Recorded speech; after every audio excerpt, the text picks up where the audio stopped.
अरे तू छोड़ के चल गेलू हमके, तोहार याद हमरे दिल से जात नहीं खे। अरे तू छोड़ के चल गेलू हमके, तोहार याद हमरे दिल से जात नहीं खे। जा खुश रहिया पियवा के घरे।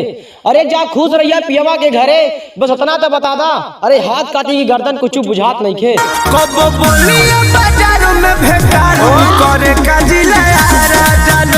जैसे दिन ढली और सांझ जाई, जन कर फैशन हमार फीलिंग जाग जाई। कि जैसे जैसे दिन ढली और सांझ जाई, जन कर फैशन इतना हमार फीलिंग जाग जाई। और हम तो कर लेते नहीं बर्दाश्त एक करे जा, भाई मौसमवा ना करी छठी घाटवा तो के ठंडा लग जाई।